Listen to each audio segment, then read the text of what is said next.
Anybody, anywhere, It's time to take command with former NFL tight end Logan Paulsen. This pass caught by Paulsen, the tight end. And from 106.7 The Fan, Grant Paulsen.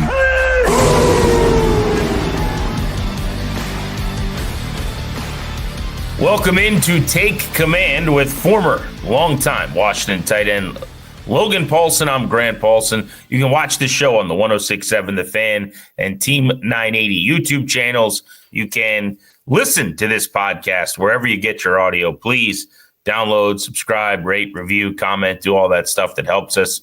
And as we always say, send this to a friend or two that maybe don't know that we're here doing this. Logan, what's good? We're getting ready for the Vikings. The Commanders have lost 7 in a row, 8 of 9, but they're favored going on the road. Look ahead line to this game. It's moved in Washington's favor after the Vikings got shut out last week. The Commanders took the Broncos to overtime. This is a really good opportunity in Minneapolis to end this skid here.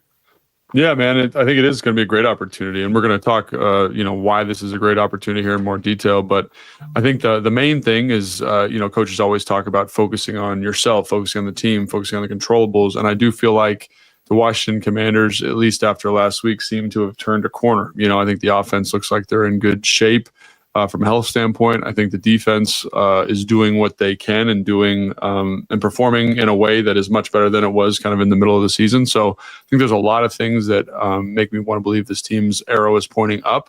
And for the Minnesota Vikings, on the whole, I think their arrow is kind of pointed in the opposite direction. And again, we'll talk about that more here in a second.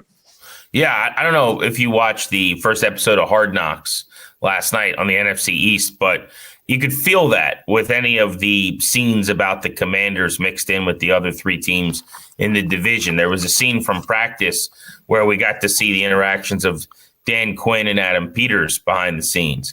And Quinn kind of goes up to Peters and says, like, this is the best I've felt at a practice in a while, or the most excited I've been. He's like, I got guys to coach. And they were kind of laughing about that and talking about watching Terry go run under a ball and how just impressive it was. And they hadn't seen that, obviously, in weeks at that point and for much of this season. And then the scene at the end, particularly right after they had lost to the Broncos, you never really get that access after a loss to a coach addressing a team. But we did via Hard Knocks. And Dan Quinn dropped a bar like a freaking rapper. He goes, we lost, but we're not lost anymore. I was like, damn, that's a line. Because that's how it felt. That was a really beautiful way to that sums up the game pretty well. Chills. And I think that's the thing that felt so weird about the games earlier this season is it was the team was losing, but this identity that was so clear last year wasn't there. And to see the game again, I'm going to throw the Miami game in here too, but to see the Broncos game specifically kind of as a using the Miami game as a building block, getting a little bit better, taking that step in the right direction. Like, this is the team that I think we all thought we were going to get this year. We thought a team that is going to play tough, competitive football, play for 60 minutes, and in this case more because of the overtime. But that was the brand of football that I think we all were expecting, and it never really materialized because of injuries and position switches and all these different things. And so, I mean, that's how it felt. I think on the post-game thing that we talked about, one of the things is it lost, but it felt like this moral victory and in a way that I couldn't articulate. And here Dan Quinn is after the game kind of articulating it perfectly. It's like the team has its identity back and the direction is correct. And I think if they can keep playing this way, there's going to be a lot of reasons to be optimistic the last 5 games of the season, but especially heading into the offseason and heading into 2026. All right, on to the Vikings, Logan. Let's take a look first at the Washington offense against the Minnesota defense. And I think the first thing you always have to bring up with Brian Flores as a coordinator and with Minnesota defensively is the Vikings defense's blitz rate, a league-high 49.6% of opposing dropbacks this season. They have blitzed. That's 8% more than any other team. And since their bye in week 6, they've really leaned further into their identity, blitzing 58% of the time, which is 20% higher than any other team during that stretch. Well, I'm really glad. I forgot to ask you in the production meeting, what their blitz rate was, and you, because you're so familiar with Brian Flores and his philosophy, kind of brought it up organically. I was watching the Seattle game and I was like, are they blitzing every play? Like there's certain times where you're like, man, this team is blitzing a lot, or man, they're creating a lot of pressure.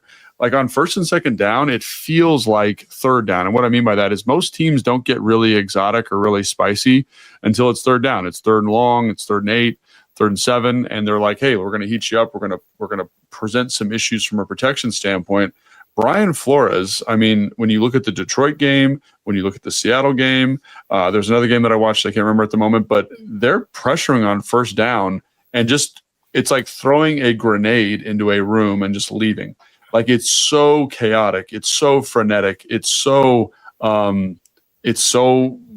good because it's so devastating. And that's something that I get really concerned about, is because it's not like you get these conventional patterns. Like, for example, Philadelphia a couple of years ago had this extremely high blitz rate because they're in this 5-man front. So they would say, oh, like Philadelphia is blitzing on 40% of first downs, but it's really just you're in odd spacing, right? You got your 3 down linemen and you got your 2 overhangs, and you're just blitzing both overhangs. That's a very conventional front, very, very conventional thing to see on first down.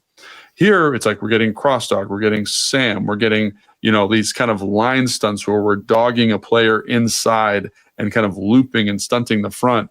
And they do a great job of making it really, really challenging to target runs and target protections on first and second down. Like on the film breakdown show that I do for the Commanders, it'll be up, I think, tomorrow. I think there's a perfect clip to explain this, right?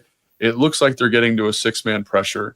It ends up being a fire zone, right? So they kind of drop 2 guys out in a zone coverage, Van Ginkel and their middle linebacker. It ends up being a 5-man pro. Darnold thinks he's hot. He's trying to throw an out route to the tight end breaking out. Jackson and Smith and Jigsa's doing this deep in cut. And basically, he thinks he's hot. The ball comes out to the out, and the corner is playing this type of match coverage. Like it looks like he's in quarters coverage, but he's actually looking through the first receiver to the tight end and is able to make a break on the football, almost get an interception. And so I look at that game against Seattle, which was one of the better offenses that we've seen as Commanders fans this year. And they were able to hold that team to 0 points or 7 points and under 100 yards in the first half of that ball game, and their offense was turning the ball over like crazy. It just speaks to how chaotic and how frenetic that defense is on first and second down. And then don't get me started on third down. Like it seems impossible to ratchet it up, but they do. And they do such a good job with their blitz rules, their blitz patterns, how they get you to target the front, how they get offensive linemen to slide when they don't need to. They get free runners. And I think they sacked Sam Darnold in that Seattle game on like the first 3 third downs they had in the game. So it is a frenetic group, well coached, well schemed. There's a ton of risk associated with it, but they execute it so well that that they get what they need out of it. So I'm glad you brought up the sacks on third down early. They actually sacked Sam Darnold 4 times total, but that brings us. They sacked Darnold the 4 times, and I think 3 of them were on blitzes and 1 wasn't. On third downs. But what I wanted to say was that defensively, Minnesota had maybe their best game of the year. I think the perception is they're coming off of this game where they gave up 26, and everyone's like, oh, well, they didn't play that good. They had a pick 6, so 26 points. 7 of them were defensive, so we'll start with that. Then there was a touchdown drive, the only other touchdown drive of the game for the Seahawks, and the only one offensively, where they had a 32-yard drive after a short field. So now you're down to 12 points. There was a field goal they got after a 17-yard drive and got a 56-yard field goal where they barely moved the football. So now you're down to 9 points, on drives that you really earned, and those were 40 and 50-yard drives. Seattle never went on a drive. So if you look at the numbers from the game, 219 net yards. You can't win like that. They did by 26 points. They averaged 3.5 yards per play against this defense. So while all year long they've been solid, I don't know that they've been maybe to the level I would have anticipated. They're the number 7 defense in the NFL. They're number 11 against the run. They're number 14 against the pass. They're top 5 at sacking the quarterback. And they're coming off of their best game. And I think that's the other thing, too, that's important to give context here, too, is like when you compare them to the Broncos, it's a great point of comparison because we just saw them. The Broncos offense supports them to a certain extent, right? We're going to possess the football. We're going to go on long drives. Bo Nix is not, maybe a top 10 quarterback in the NFL, but he's a good, this is going to sound pejorative, but he's a good game manager, right? He understands his role in the team. Right now, it is the defense for Minnesota, and there's really no offense to speak of. I mean, that's really what it is. So you look at these games against the Seahawks, the Packers, the Bears, the Ravens, the Chargers, the Eagles. Like, the defense is throwing it down, like playing extremely well. The quarterback, whoever it is, Carson Wentz, Brosmer, JJ McCarthy, is not doing a very good job at the moment, right? Their offense, there's a million reasons for that. We'll talk about that when we get to the offense, but they are really standing, like they've kind of drawn in the line in the sand defensively and said, we are carrying this team. And you see that week in and week out. And they're just not getting a lot of support from the offense. So people say, oh, well, they're not very good against the run statistically. Well, statistically, when you're up 26-0, you're going to see more carries late in the game. Same thing with the Packers game. They were down big late, down big early in that game. They got a lot of carries late. And so I do think some of these numbers, like you look at them just on face value, but when you actually watch the game, you're like, this group is good. They present a lot of problems. Like, one of the things I like to do when I'm watching and getting ready for football is, like, if I'm the coordinator, like, what runs do I like, right? What runs kind of cover up their pressures? What runs kind of capture all the rules in their different fronts?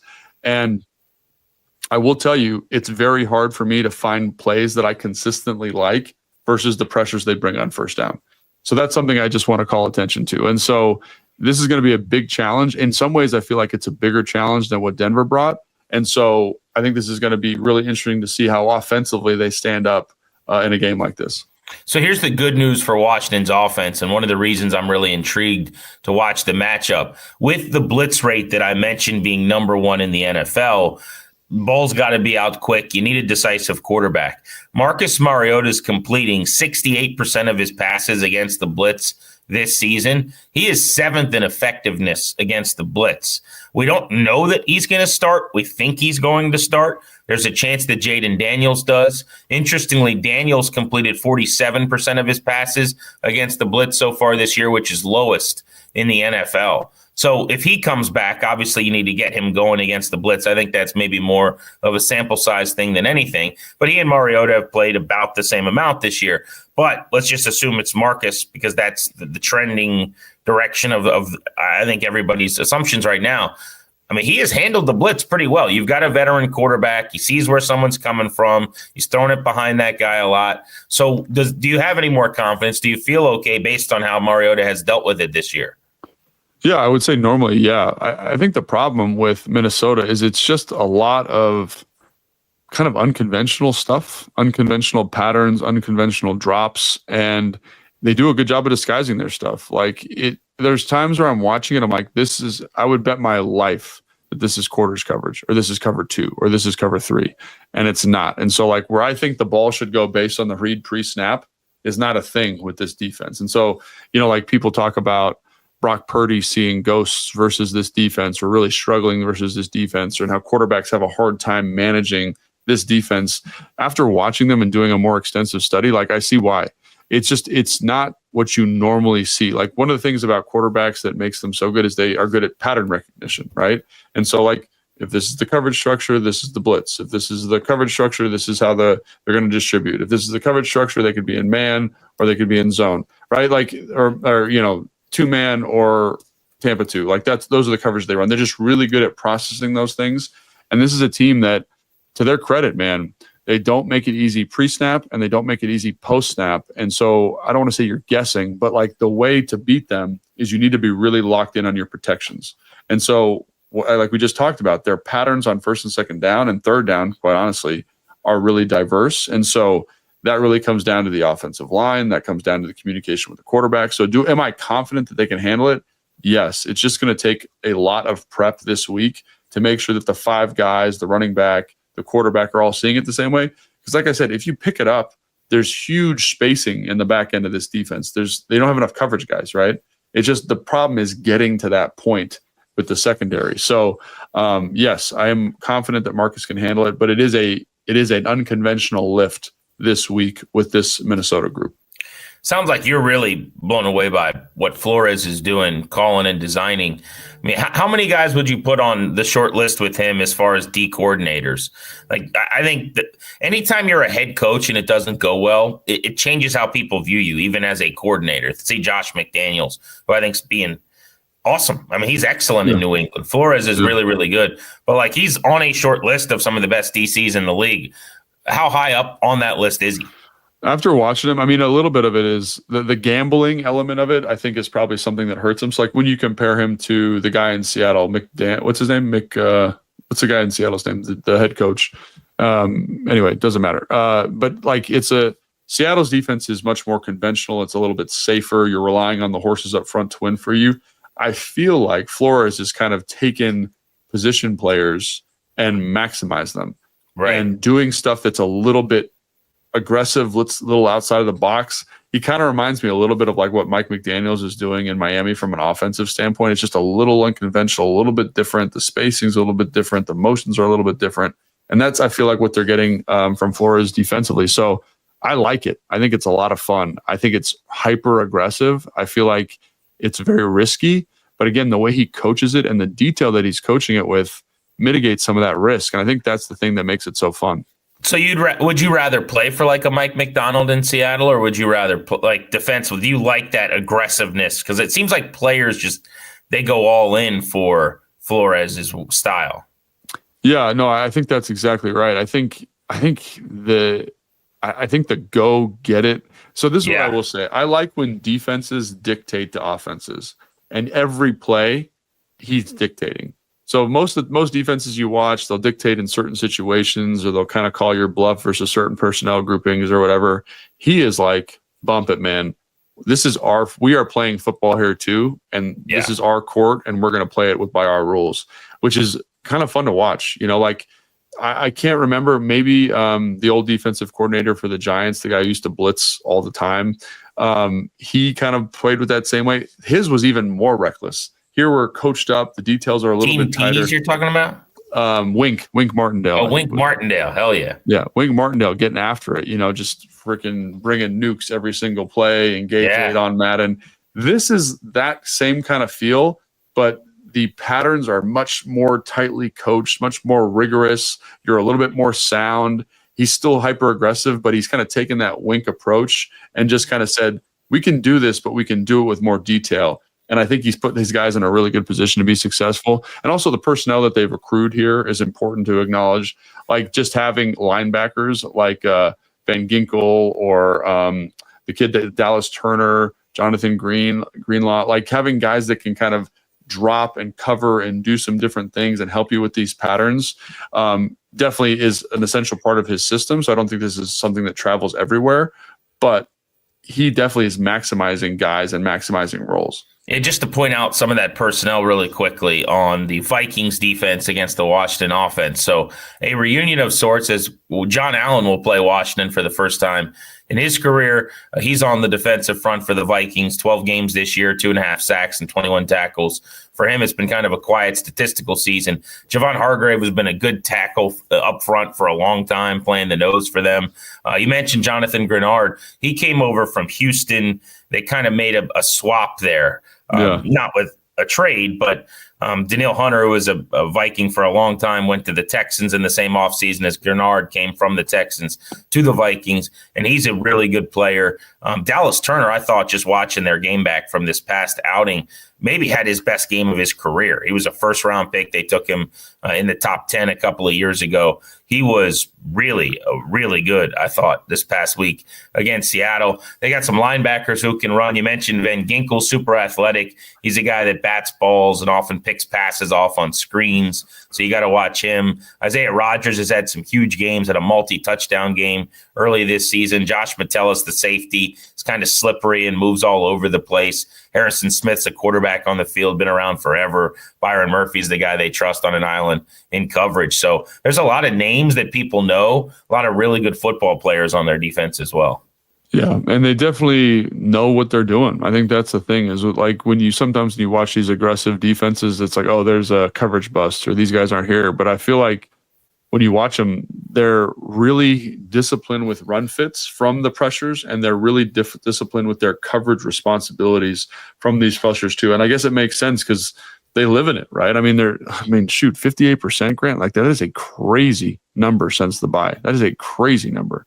And you feel it when you watch the film. Like, it's not like, oh, like I said, it's not like these like soft pressures where they're Like these are aggressive, different, multiple pressures, and I think they just are bought in.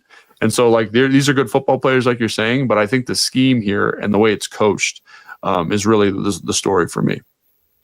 All right, that is the toughest news that we'll be giving you in this matchup, because next we get to talk about the Vikings' terrible offense against the Commanders' defense. This is Take Command.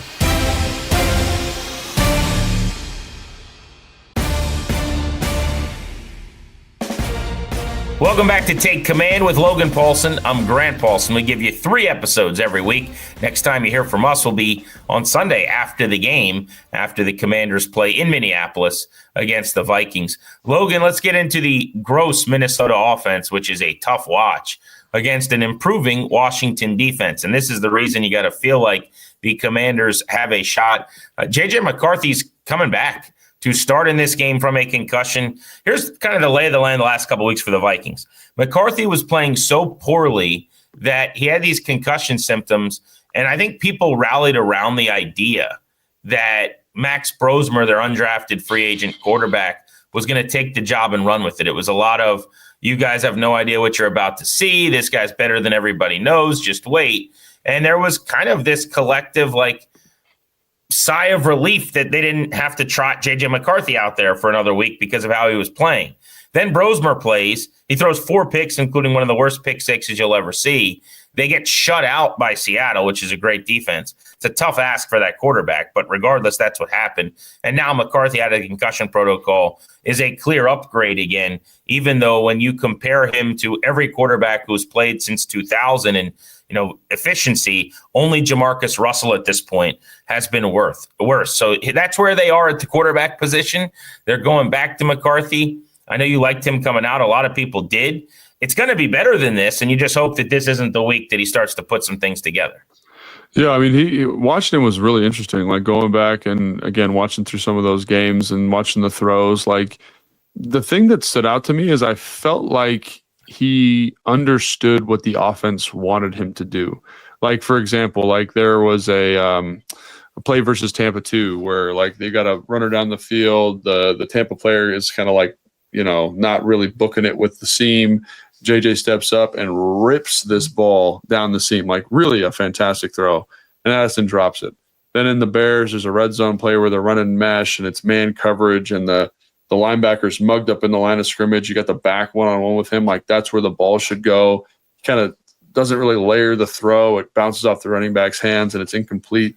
So a couple of things. One, I think mentally, he's actually doing better than I thought he would be doing, right? After kind of seeing all these statistics. Like when you can compare him to Jamarcus Russell, I think back to watching some of that stuff, you're like, he had no idea what was happening at any point.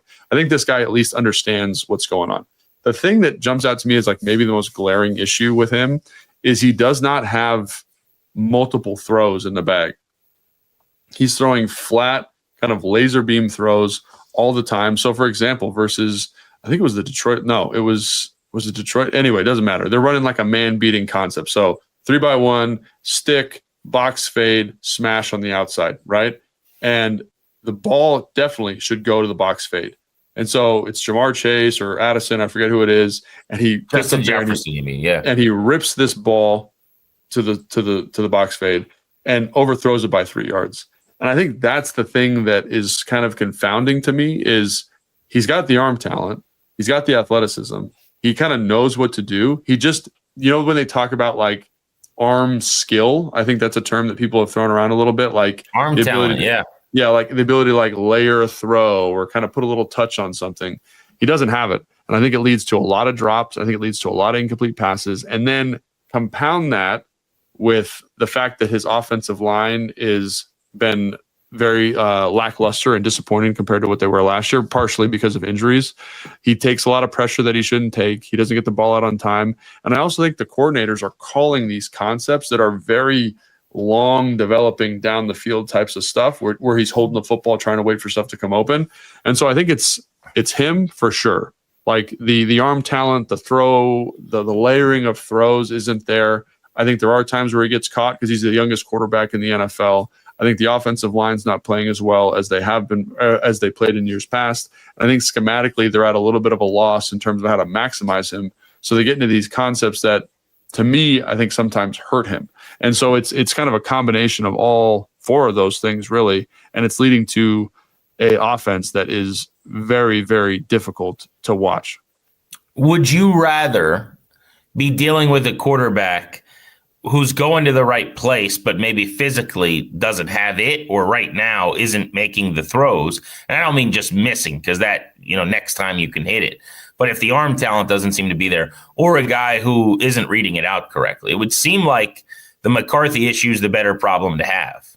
That's what I thought initially, but after watching through it, I'm like, man, is this something that we can get better at? Like, because one of the things about Jaden Daniels that I think a lot of people slept on was he did have a bunch of different throws. He had touch throws, he had layered throws. He understands how to throw the deep ball with enough timing to the position, right? He's got a lot of that kind of that arm talent nuance to him.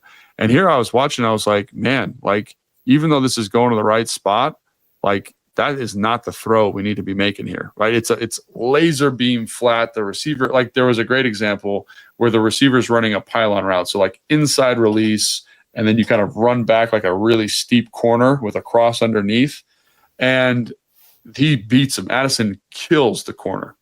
He's wide open. And I'm assuming JJ thinks he's going to run it flat. So he kind of throws it like he's running an out almost.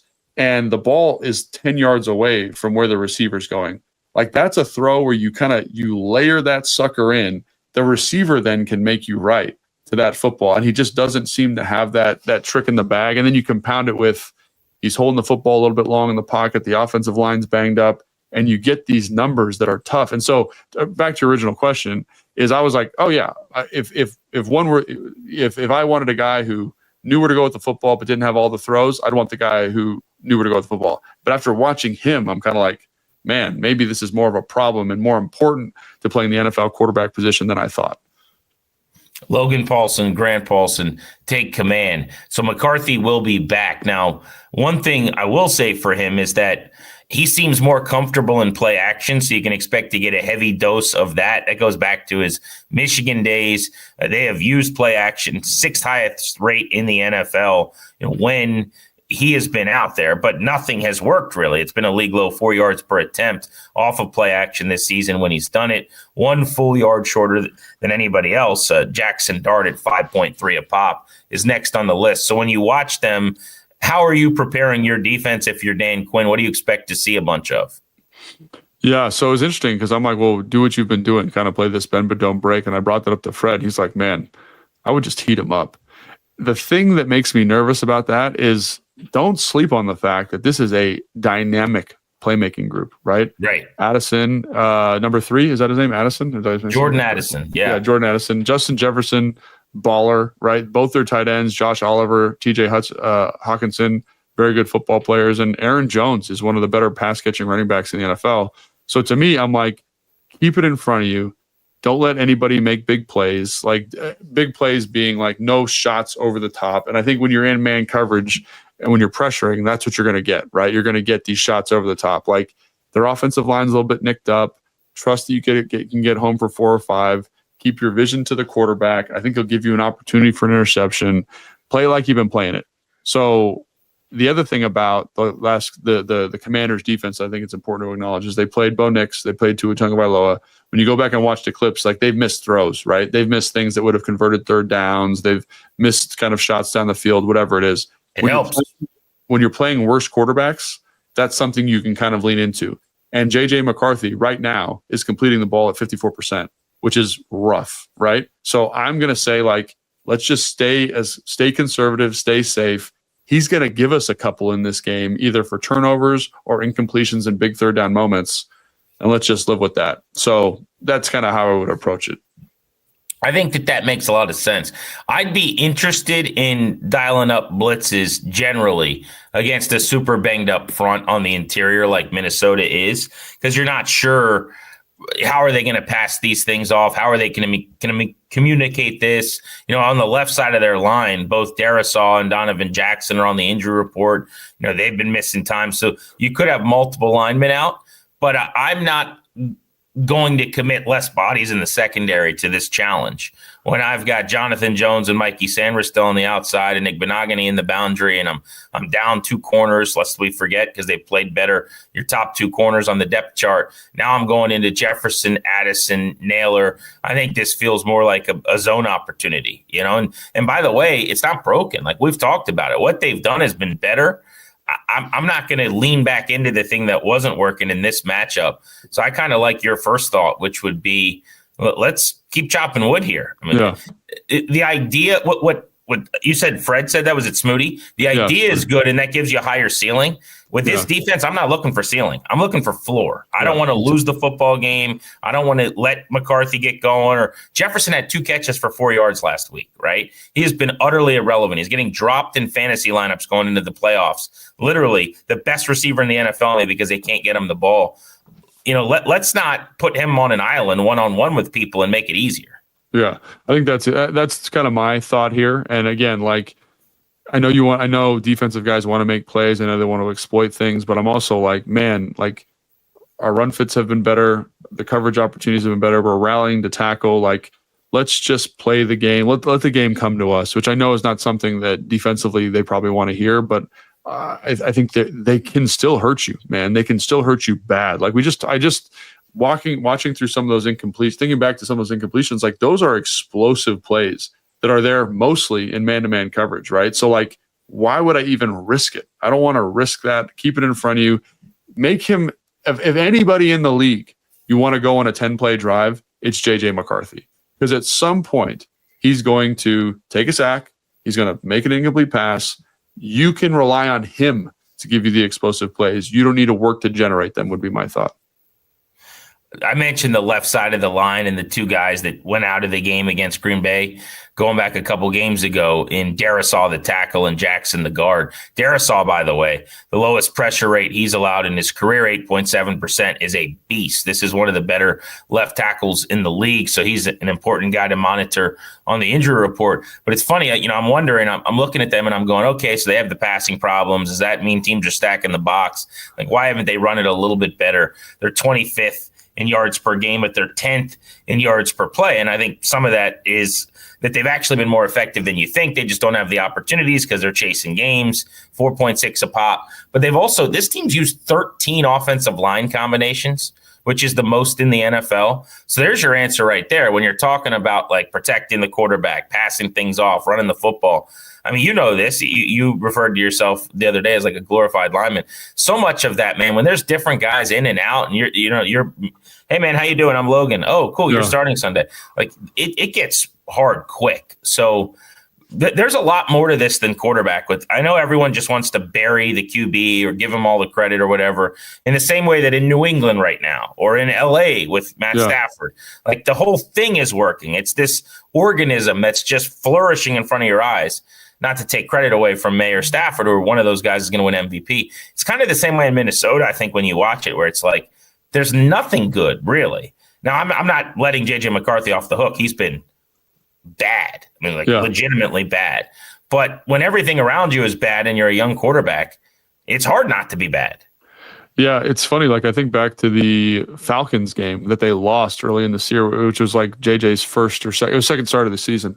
And they had like 11 pressures in that game, something crazy. And it was, again, one of these combination things. Like Darisaw was out, the left guard was banged up. And it was literally like, and it wasn't like people were losing physically. It was like, we're not sliding to the right guy. We're supposed to pull and have this guy off the edge. He gets picked by the center who's getting blown up. And you're just like, this is a non-tenable situation. And sometimes, like when you watch a Seattle game, like say what you want about Brosmer in the start, and he for sure needs to be better. Like I'm not trying to absolve him, but that offensive line is getting absolutely shelled. And so I think like that's the thing that sticks out to me is just an important thing to keep track of. Like when you watch them, like when you watch the run cut up specifically, like they hit explosive runs all the time. It's the consistency of that group that is the thing that is harmful. So like we always talk about on this show and on the Command Center show, to run the football, to get the number of touches you need to get first downs. Like there's games where like the last 3 games, 50 plays, 44 plays, 55 plays. That's just not enough plays offensively to sustain a significant running attack. So what I would say to you, and I think this is maybe the point you're getting to, is they're struggling on the offensive line. They're struggling to run the football. At least it seems that way on paper. But when you go back and watch the game, like both of their running backs hit explosive chunks, and they can run it out of a bunch of different things. So can you stop the run? And then can you just play conservative coverage, I think is really the ultimate goal here, and take advantage of a weak position group in their offensive line and really put them in a tough spot and force J.J. McCarthy to beat you, basically. Take command, Logan Paulsen and Grant Paulsen. All right, we'll hit some burning questions, and we'll figure out who Logan thinks is going to eat as soon as we return.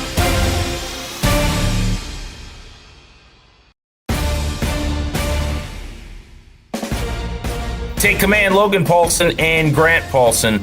It is time for our pick segment brought to you by the FanDuel Sportsbook. Make every moment more. The Vikings, by the way, are now 1.5-point favorites in some books, depending on where you look. Washington, after Sunday night, was a 1.5-point favorite, so this line's kind of been moving around a little bit.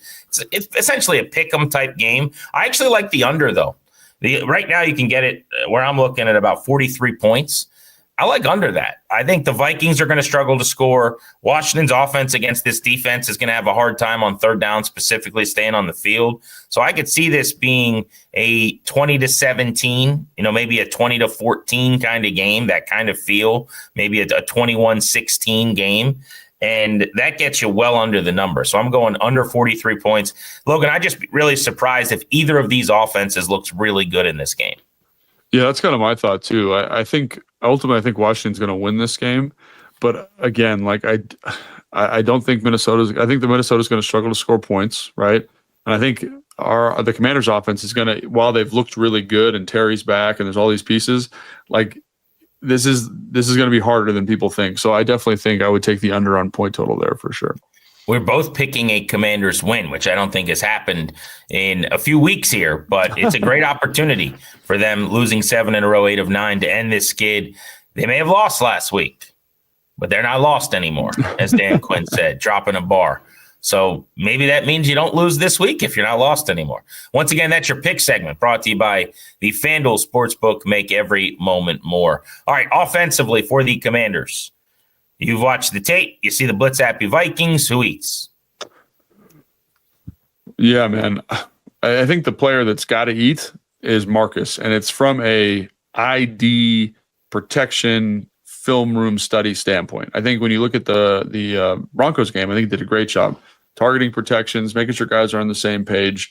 He's going to need that same type of effort in this game, because if he doesn't do that, it's going to be a long day. It's going to be a long day for the backs. It's going to be a long day for the tight ends. It's going to be a long day for the receivers, just because we're not going to be able to get the ball out. And I think you've mentioned how good Marcus is against the blitz.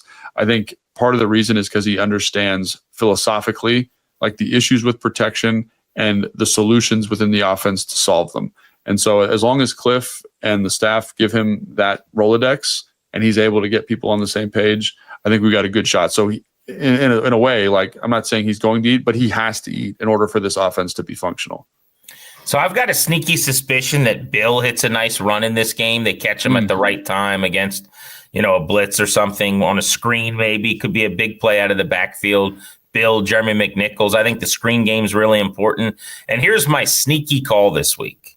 Okay. I like a tight end screen to Ben Sinnott or Coulson Yankoff. I like that. Okay. Yeah. They ran a tight end screen to Zach Ertz last week, which was adorable, by the way. But I'm good on that. I want a tight end screen to one of the tight ends that are going to make some plays after the catch. So Ben Sinnott, Coulson Yankoff, tight end screen. Your boy's calling it right now. I actually like that quite a bit. I think the other one, just with the Bill thing, is how much does he play in this game because of all the pressure that they're bringing? They've talked about how he's learning as a pass protector. This Minnesota team was the team that Jahmyr Gibbs had like 6 pressures given up against, right? He had one of the most brutal pass pro games by a back ever watching that game.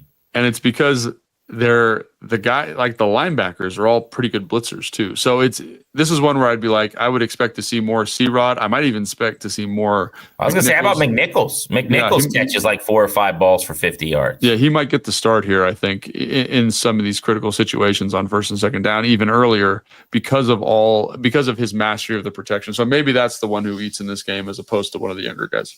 All right, other side of the ball, defensively, things are trending well. We've gone from watching a bad defense to an acceptably problematic, I guess, at times defense. Yeah. But this is normal now. This is what we all were kind of asking for with this group. So who eats? Yeah, so I think with all the play action pass and all the 12 and 21 personnel that they run, I think Jordan McGee is a guy to keep an eye on in this game. He's been playing really well the last couple of weeks. I think he's done a great job, even in sub situations of fitting runs and kind of helping this run defense along. I think this week it's going to be extremely important because like you talked about, what does Minnesota want to do? What does J.J. McCarthy do well? They want to run the football to set up the play pass, right? So if we can get them in a 2nd and 10, 3rd and long situations with an efficient 1st and 2nd down philosophy, which he's going to be a big part of, the blitzing, the tackle for loss, the explosive ability that he brings. I think that puts us in a good situation. And that's one thing that I do think Dan has leaned into more is more base defense because we're playing more zone. The man matchups aren't as important. So I think Jordan McGee on the field, those situations, getting under stuff from a play action pass concept and then rallying to the flats. I think he's shown a great propensity for that and will continue to improve. So Jordan McGee's my guy for the who's going to eat. All right. Speaking of eating and questions for Logan, this will be the toughest one you answer on this pod in this episode here on Take Command. Are you familiar with the Juicy Lucy? No, it sounds like something gross though. What's going on with this? You don't know about a Juicy Lucy, guy? No, guy. I don't like this lingo here. I'm a little uncomfortable. What's going on? What we got? Okay. Well, you're going to be more uncomfortable when you find out what it is. Okay. Okay. It's a delicious, wonderful, greasy burger. Okay. Where the cheese is in the patty. Oh my gosh. Yes, it is a Minnesota delicatessen. This is a very popular Minnesota-based, I don't think I can call it a dish, but basically what happens is you form the patty, and when you're like forming it, you just kind of pry it open.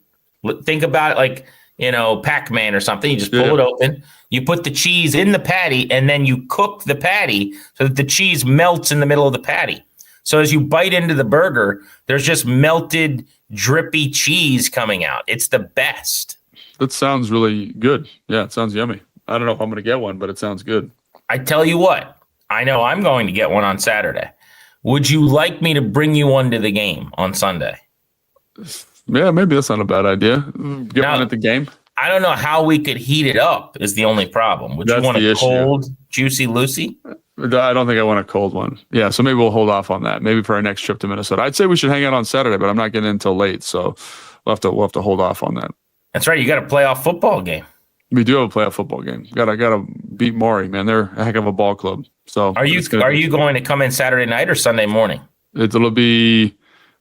Technically my flight gets in at 11:58, so probably we're fine. Be at the hotel Sunday morning. Maybe we'll go get a late night Juicy Lucy. What do you say?